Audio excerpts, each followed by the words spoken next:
students. So today we will see the part 3 of mechanical properties of solids. So here we will see the Poisson's ratio and the some of the applications of the elasticity. So how it is helpful or how it is harmful. Let us see. So first we will start with the Poisson's ratio. So ratio is nothing but the division of two parameters. So let us see what is the definition of the Poisson's ratio. Within the elastic limit, the ratio of the lateral strain to that of the uh, longitudinal strain is known as the Poisson's ratio. Lateral means the lengthwise and the lateral means the diameter and the longitudinal means the length. Okay, so here it is, let L be the length and D be the diameter of the wire.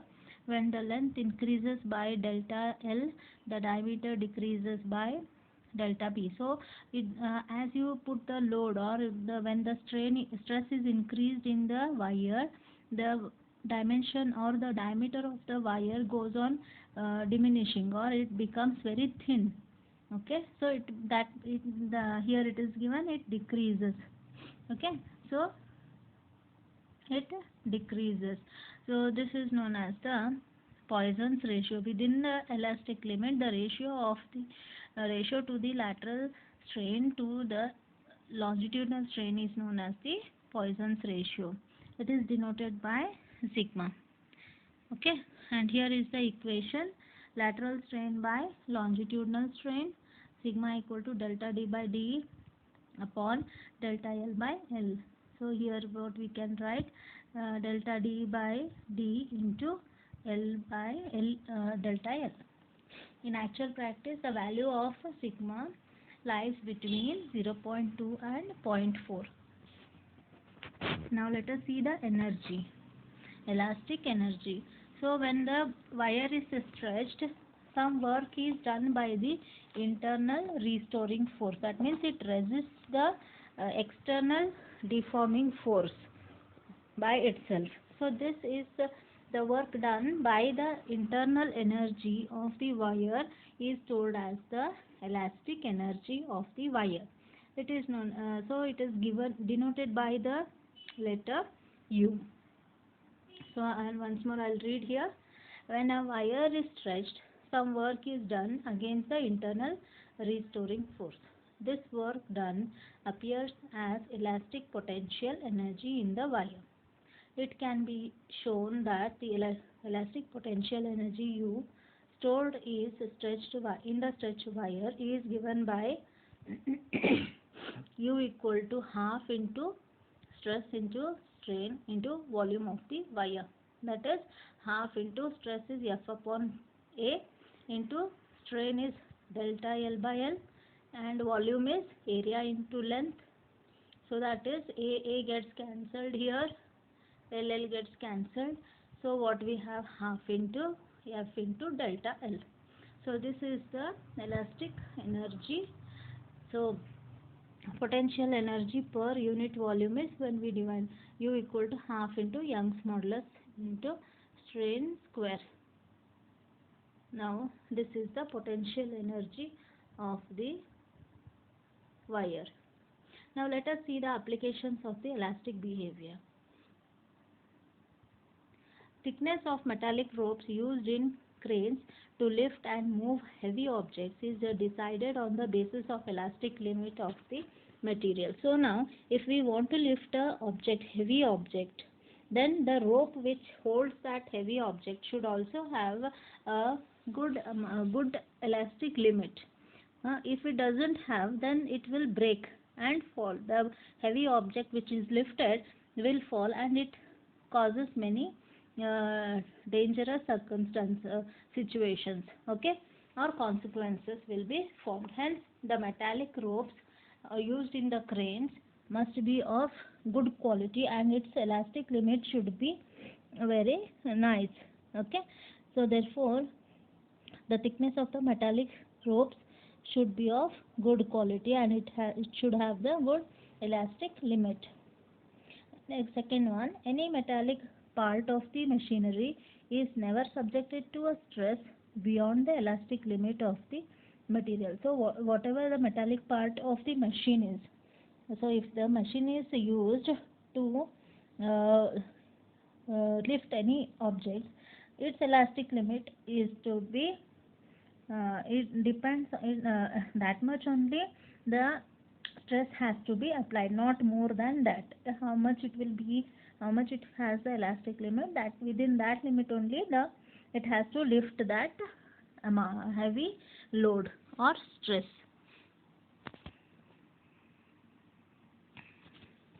Third is the torque required to twist a hollow cylinder is greater than a twist.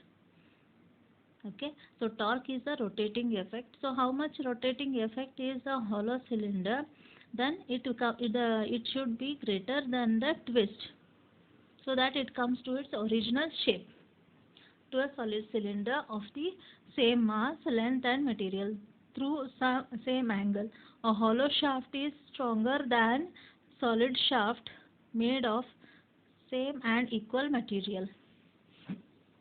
The fourth one, ropes used in cranes are made up of number of thin wires woven together into a rope of required radius because they have a large margin of safety.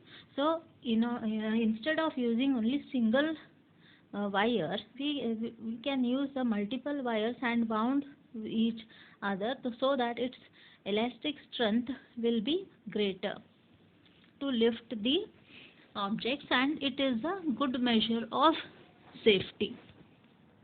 Then you can see, in designing a beam for its use to support a load, beam is the bridges in the roofs. The cross-sectional shape of the beam is I. I is used, and also in the bridges it will be used in this form. Okay, that is the lower part will be broader in this shape. In the bridges it is used so that it can withstand all the load which is passing through that bridge in order to prevent bending. So let us see some of the numericals in this chapter. A steel rod has radius 1 centimeter and length of 1 meter. A force of 10 Newton stretches it along its length. Calculate A, the stress, elongation and strain on the rod. Young's modulus of the steel is 2 into 10 raised to 11 Newton per meter square. Okay, so let us solve this problem.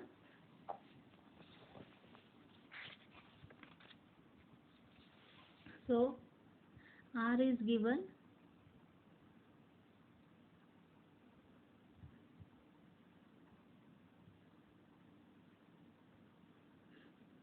R is given. R is how much?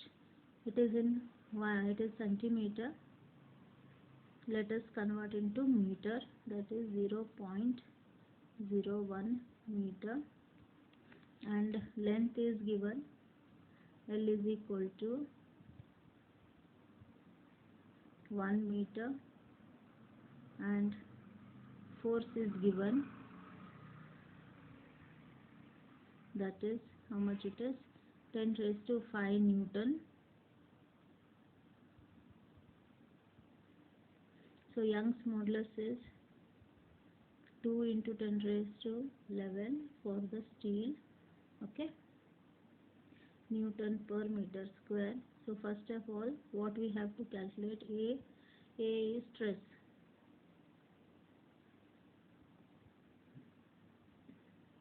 F upon A is the formula for stress. F is 2 into 10 raised to 11 upon area is, radius is given, so pi r square.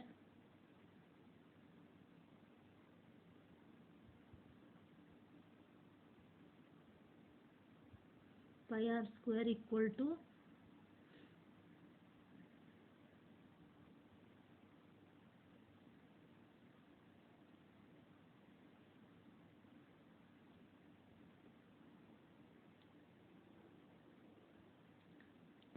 4 force is it's not Young's modulus, force.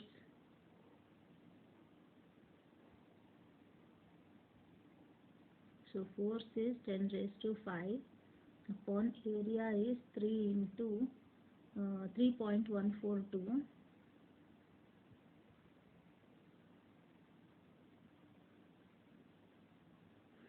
into radius square. So radius 0.01 whole square. So answer will be 3.18 into 10 raised to 8 Newton meter square. Okay. So now let us see B.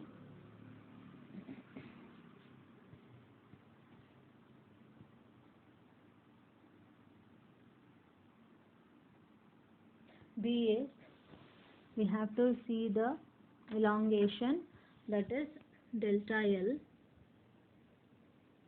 So from Young's modulus we have y equal to F by A upon delta L by L. Now Young's modulus is given, the force is given, length is given. Okay, so we want to know delta L is equal to FL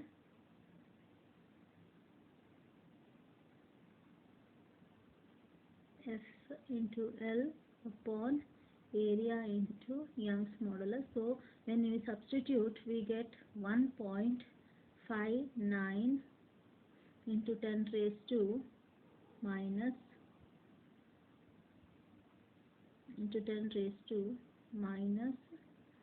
3 meter. We are getting the answer. You can check it out. And last one is the C. So C is, we have to determine the strain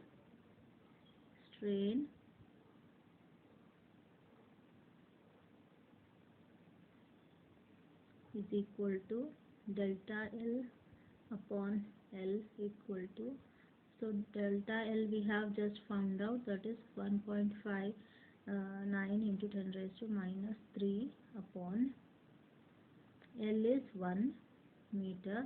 So answer will be 1.59 into 10 raised to minus 3 or into 10 raised to minus 3. Okay. So now let us go to the second numerical. A steel wire of length 2.3 meters stretched by the load of 5 kg produces an extension of 0.03 into 10 raised to minus 2 meter. Calculate the Young's modulus of the material. Diameter of the wire is given, that is 1.5 into 10 raised to minus 3 meter. Okay. So length is 2.3 meter. F is M into G. So mass is given, that is 5 into 9.8 Newton. We'll keep it like that only for timing. So delta L is equal to 0.03 into 10 raised to minus 2. So here we have R equal to 1. Diameter is given, we can calculate the R, that is 1.5 divided by 2 into 10 raised to minus 3. So we get R as 0.75 into 10 raised to minus 3 meter. So Young's modulus y equal to, again substituting, F by pi r square L upon delta L. So you can substitute all the values and the answer is 21.3 into 10 raised to 10 Newton per meter square. This is your answer. Then last one we will see, third one.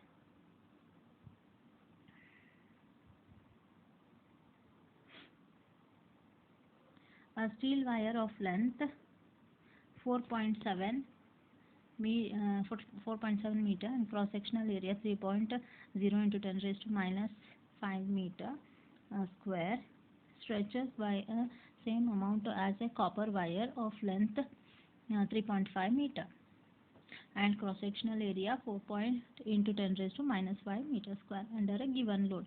What is the ratio of the Young's modulus of the steel to that of the copper? So let us solve this one.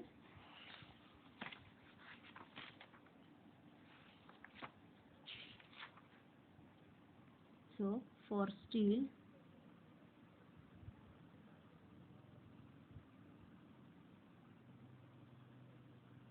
Ls equal to the length of the steel wire is 4.7 meter and its area is equal to 3 into 10 raised to minus 5 meter square. Now for copper, Lc we will write. For copper it is 3.5 meter, AC is 4.0 into 10 raised to minus 5 meter square. So y equal to F upon AS into Ls upon delta L. Okay. So now we'll see the ratio here, and Yc equal to F upon AC Lc upon delta L.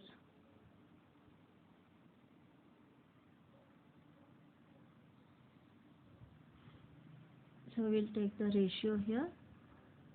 Ys upon Yc equals Ls upon Lc. FF cancels there and delta L also cancels. What we are left out is only the length and area, AC upon AS.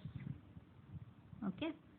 So when we substitute and divide it, you are going to get 1 upon 8 upon 1. So that is the Young's modulus of steel wire.